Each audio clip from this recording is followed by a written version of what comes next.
Hola, buenas a todos. En este vídeo vamos a hablar de dos conceptos jurídicos que suelen aparecer y nos suelen generar dudas cuando estamos estudiando las leyes, que son el concepto de preámbulo y de exposición de motivos.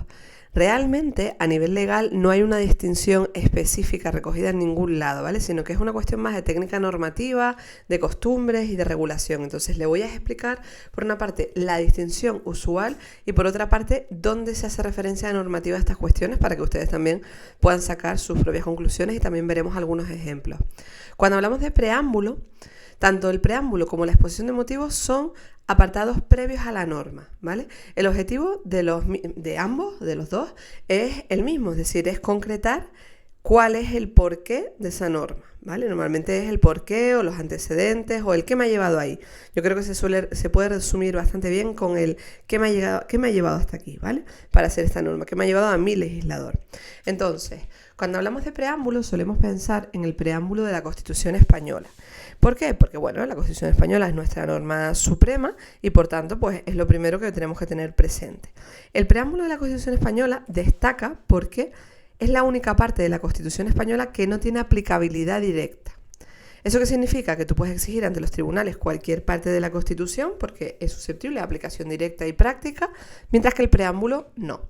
Entonces, el preámbulo de la Constitución, que ahora lo leeremos, es una declaración de intereses, de principios, de voluntades, de deseos, pero no tiene la suficiente consolidación práctica. No me está materializando el qué es lo que tengo que exigir, ¿vale? Vamos a leerlo porque es pequeñito.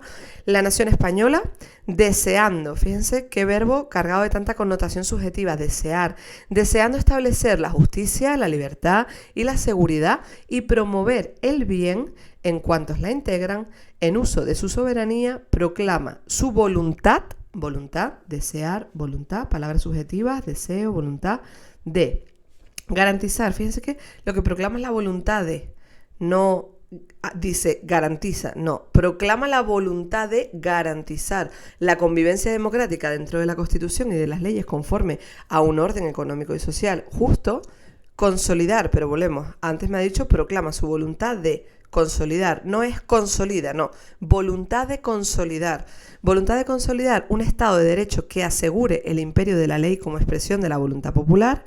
Volvemos, voluntad de proteger a todos los españoles y pueblos de España en el ejercicio de los derechos humanos, sus culturas y tradiciones, lenguas e instituciones, voluntad de promover el progreso de la cultura y de la economía para asegurar a todos una digna calidad de vida. Establecer, lo mismo, esto está dentro del apartado de voluntad de establecer una sociedad democrática avanzada y colaborar, lo mismo, voluntad de colaborar, que no es lo mismo afirmar colaborar que tener voluntad de colaborar, ¿vale? Yo puedo tener voluntad de hacer una dieta y no hacerla, porque la voluntad por sí sola no es susceptible de exigencia o de garantía de éxito, ¿no? Voluntad de colaborar en el fortalecimiento de unas relaciones pacíficas y de eficaz cooperación entre todos los pueblos de la tierra. En consecuencia, las Cortes Generales aprueban y el pueblo español ratifica la siguiente Constitución. Y ahí es donde viene a empezar la Constitución.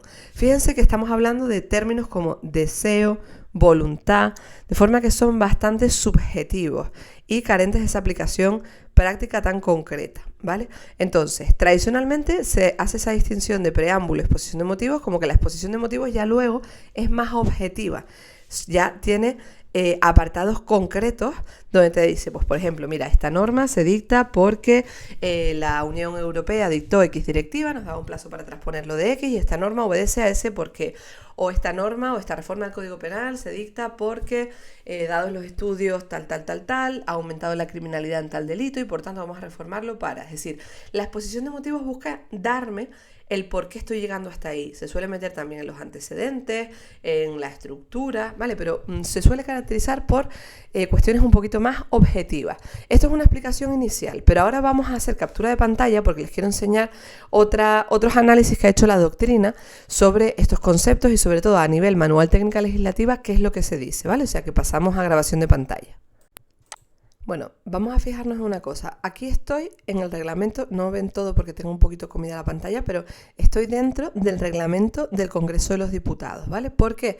Porque el reglamento del Congreso de los Diputados, en la parte del título quinto, procedimiento legislativo, que abarca el 108 al 150, capítulo segundo, empieza el 109 y me hace una mención aquí. Me dice, los proyectos de ley remitidos por el Gobierno irán acompañados de una exposición de motivos y de los antecedentes necesarios para poderse pronunciar sobre ellos. Y luego me dice, la mesa del Congreso ordenará su publicación y la apertura del plazo de presentación de enmiendas. Es decir, contra la parte de exposición de motivos también cabe la presentación de enmiendas, ¿vale? Aunque sea una parte introductoria de la ley, el reglamento del Congreso de los Diputados también establece la posibilidad de enmendar parte de lo que establece la exposición de motivos, ¿vale? Aquí tenemos una primera referencia a ese concepto de exposición de motivos, que es una previa que tiene que acompañar a los proyectos de ley. Antes de que se apruebe una norma, va a tener que tener esa parte previa del porqué, ¿no? Y luego tenemos aquí también una parte importante en el artículo 114 que establece que las enmiendas que se hubieran presentado en relación con la exposición de motivos se discutirán al final del articulado. Es decir, cuando ya se debata, si hay debate, porque a lo mejor no hay enmiendas respecto al articulado, artículo 1, artículo 2, artículo 3, si habían enmiendas respecto a la exposición de motivos, que es la parte previa, se discute cuando ya tengamos cerrado todo lo que es el articulado. Al final lo discutimos. Y fíjense esto, si la comisión acordara incorporar dicha exposición de motivos como preámbulo de la ley. Preámbulo de la ley. Es decir, el proyecto de ley tiene que estar acompañado de un porqué, ¿vale? Una exposición de motivos y unos antecedentes. Pero no siempre esta exposición de motivos y antecedentes que se van a acompañar para que cuando se valore y se vote y se enmiende la norma se sepa el por qué, no siempre se va a aprobar que esos motivos después vayan a ser parte de la ley, porque a lo mejor no eran trascendentales para la norma en sí, sino solo eran trascendentales para el estudio de la norma, ¿vale? Pero el artículo 114, que me estoy dando cuenta que no lo ven entero, vamos a bajarle el zoom para que quepa en la pantalla. El artículo 114 dice: las enmiendas que se hubieran presentado contra la exposición de motivos se discutirán al final si la comisión acordare incorporar dicha exposición de motivos como preámbulo de la ley. Es decir, esa exposición de motivos puede ser solo para esa parte de valoración, o puede ser que la comisión que está analizando ese proyecto de ley y votándola para que después se lleve al pleno para votar, decida que esa exposición de motivos va a formar parte de la ley. Y aquí te está diciendo que si va a formar parte de la ley, va a formar parte como preámbulo de la ley. Si tú enmiendas, tú me refiero, pues los miembros de la comisión, representantes de los grupos políticos, porque al final esa comisión está en el marco del seno del Congreso, ¿vale? Lo que pasa es que no vamos a ponernos a debatir 350 diputados sobre ese proyecto de ley, sino que pasa primero por una comisión específica en valorar los proyectos de ley. Esa comisión está representada en igual medida, los partidos políticos que están en el Congreso están representados en la comisión con un voto paritario, o sea, que un voto que se va a tener la misma validez. Es decir, si en el Congreso está representado el PSOE en un 37%, el voto de la comisión del PSOE equivale a un 37%, o sea, se tiene el mismo peso. Pero es la comisión la que va a debatir y la que va a decidir si esa exposición de motivos es relevante que pase a la ley. Si es relevante que pase a la ley, entonces sí se analizan las posibles enmiendas porque van a ir a la ley para estar de acuerdo con el texto que al final va a ir como preámbulo de la ley. Y aquí este 114 me habla de preámbulo de la ley, ¿vale? Sin embargo, miren, si estamos escuchando este vídeo explicativo, puede ser que lo estés escuchando en el marco de una formación o puede ser que lo estés escuchando en el marco de nuestro curso homologado de las fuentes del derecho español y análisis normativo. Si estás escuchando este vídeo dentro del curso de fuentes del derecho y análisis normativo, te vamos a poner como complementario este documento. Este documento es un análisis doctrinal de este profesor, Juan Tajadura Tejeda, que habla sobre las exposiciones de motivos y los preámbulos en las democracias, ¿no? Entonces, aquí, cuando se hace esta diferencia, que lo tenía marcado aquí, hace referencia a este 109 que estábamos viendo del reglamento del Congreso, al 110 y al 114, ¿no? Entonces, aquí me dice que realmente, fíjense lo que vemos aquí. El artículo 114.2, que es el que acabamos de ver del reglamento del Congreso, constituye el punto de partida proporcionado por nuestro derecho positivo. Es decir, cuando habla de derecho positivo, habla del derecho regulado, de las normas publicadas, ¿vale? Para diferenciar conceptualmente dos términos que no siempre han sido distinguidos ni por la doctrina ni por la práctica legislativa: exposición de motivos y preámbulo. Les vamos a dejar este texto para que lo puedan leer, sabiendo que esto es posición doctrinal, es decir, lo que piensa este autor no siempre es una cosa consolidada, es decir, disculpen, hay otros autores que pueden tener otra visión, y una cosa es la visión doctrinal y otra cosa es lo que luego llega a la práctica, la práctica normativa, es decir, los legisladores, pues los miembros del Congreso y del Senado que ya ostentan esa representación en la comisión correspondiente y sobre todo los letrados que se encargan de esa redacción normativa, siguen unos manuales de técnica legislativa que en el curso de Fuentes del Derecho analizamos el que está ahora mismo en vigor, ¿vale? Entonces, en función de las directrices de esos manuales de técnica normativa se va a utilizar un concepto u otro. Y aunque tenemos, a ver que se los busco, aunque tenemos en el curso de Fuentes del Derecho un vídeo que va a hablar solo de la parte de técnica normativa, aquí, este es el que vamos a ver, ¿vale? Directrices de técnica normativas de 2005, el que se está usando, porque al final son unos parámetros para que las normas se hagan bien y sobre todo de forma homogénea, ¿no? Entonces, si esto funciona, no hace falta venirlo a cambiar cada vez que hay un cambio de gobierno, porque si funciona, pues funciona.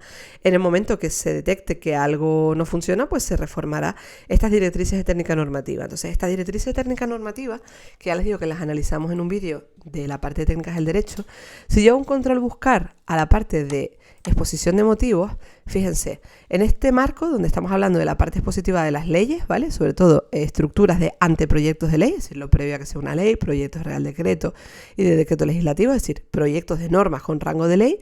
Cuando hablamos aquí de la parte expositiva, es decir, lo que ya es el cuerpo de la norma, me dice que denominación de la parte expositiva, vamos a hacerle un poquito de zoom.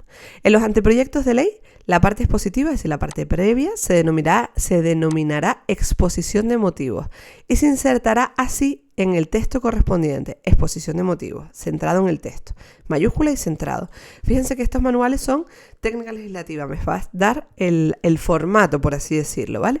Si yo sigo buscando con esa exposición de motivos, me aparecen 4 palabras y están todas en este párrafo, ¿vale? Sin embargo, si yo hago un control buscar del término preámbulo, que si se fijan y acabamos de ver, no hay nada. No hay nada en el manual de técnica legislativa que me encuentre como preámbulo. Y son 65 páginas, ¿vale? Sin embargo, acabamos de ver que en el reglamento del Congreso, que es del 82, sí hacía alusión a esto, que se incorporaría como preámbulo de la ley. Realmente se está utilizando alternativamente y de forma confusa tanto el concepto exposición de motivos como preámbulo. Desde mi punto de vista como jurista, me parece más oportuna exposición de motivos porque la exposición de motivos da una tendencia más objetiva. Sin embargo, preámbulo, venimos condicionados por el preámbulo de la Constitución. Entonces, al leer el preámbulo de la Constitución, ya sacamos la conclusión de que tiene un carácter subjetivo. Sin embargo, exposición de motivos, los motivos, la motivación, ya tiene que tener un carácter objetivo. Por la general, ¿vale? Entonces, que sepan eso. También me había abierto por aquí algunas normas para enseñarles, ¿no? Esta, por ejemplo, es la Ley de Contratos del Sector Público, resultado de transposición de directivas, ¿vale? Si yo me voy al índice, hay una cosa también interesante. Cuando te vayas al índice de las normas, en muchas te va a aparecer aquí el término preámbulo, pero a nivel índice. Después la norma no te aparece preámbulo y en otras sí te aparece preámbulo. Miren el ejemplo de esta norma, ¿vale? Esta norma, que es de 2017 y por tanto debería haberse hecho siguiendo el manual de técnica legislativa, porque al final este manual es de 2005 y está en vigor, pero bueno, no se hizo así. Al final ya les digo, en los manuales de técnica legislativa es una guía, pero después el legislador, como ven, pues hay cosas que altera, ¿vale? Entonces, en el índice, en este caso esto ya sí que es cuerpo de la norma, sí que pone preámbulo, ¿vale? Si nos vamos al manual de técnica legislativa, aquí tendría que poner exposición de motivos. Y no cabe duda de que esto realmente es objetivo. Si nosotros nos leemos la exposición de motivos o el preámbulo de la ley de contratos, es objetivo. Aquí no hay nada de subjetividad, ¿vale? Sin embargo, recibe el nombre de preámbulo, que sería correcto conforme al reglamento del Congreso de los Diputados, pero no estaría siguiendo las pautas que da el manual de técnica legislativa. Por otro lado, tenía aquí otra norma, que es la ley de procedimiento administrativo común, la ley 39, que todos tenemos que conocer. En el índice siempre me va a poner preámbulo, pero luego cuando clico no aparece preámbulo. El índice, las normas no llevan índice. El índice es algo que luego se hace para que tú lo puedas encontrar aquí, pero la norma en su versión original no lleva índice. Las normas no llevan índice, por la general, no es parte normativa un índice. El índice ya es un recurso que se pone en este enlace al BOE para facilitar poder ir a un apartado u otro. Entonces, para referirse a esa parte previa, en todas pone preámbulo, pero no siempre que tú vas a la norma aparece el término preámbulo. Y este es un ejemplo donde no te aparece ni que esto sea un preámbulo, ni que esto sea una exposición de motivos. Si lo vemos desde el punto de vista de técnica normativa, esto pues no es correcto, porque para que no nos volvamos locos, lo suyo es que todas las normas estén homogéneas y parece un manual de técnica legislativa, pero no lo tiene. Entonces, bueno, que sepan que esto evidentemente es una exposición de motivos. La llaves exposición de motivos, la llaves preámbulo. Aquí se llama preámbulo en el índice porque es lo que pone el reglamento, y al final el reglamento del Congreso es norma y las directrices legislativas no son norma, ¿no? Y luego les tenía aquí el preámbulo de la Constitución, que este sí es preámbulo, y si yo me voy pone preámbulo específicamente, ¿vale? Y en otras, como les digo, pues sí que pondrá exposición de motivos y en otra pondrá preámbulo, ¿vale? El de la ley de contratos, como decíamos, ponía preámbulo. Y con esto, pues ya tenemos una idea bastante cercana de que al final, en resumen, son dos conceptos que se están utilizando de forma alternativa. Si me preguntan si una norma tiene preámbulo o no, si yo soy estricto, debería irme al BOE y buscar si tiene preámbulo o no. Y nunca fiarme de lo que les estoy diciendo del índice, sino clicar y ver si pone preámbulo o no. Entonces, si me están preguntando por la literalidad es que si aquí no pone preámbulo, no puedo decir que tenga preámbulo. O si pone exposición de motivos. En la práctica, pues sí. En la práctica sí que puede decir que tiene preámbulo y exposición de motivos porque prácticamente todas las normas tienen que tener una parte previa. Como vimos en el reglamento del Congreso, es decisión de la comisión que después esa parte previa vaya a la norma. Entonces, por regla general, las leyes suelen tener la parte previa, pero no es obligatorio. No es obligatorio que todas las normas tengan un porqué. Evidentemente, la norma como expresión de la soberanía popular, las leyes como expresión de la soberanía popular, deberías explicarme el por qué has llegado ahí, porque son normas importantes, pero que sepan que no es una obligación. Bueno, pues espero que les haya servido esta aclaración.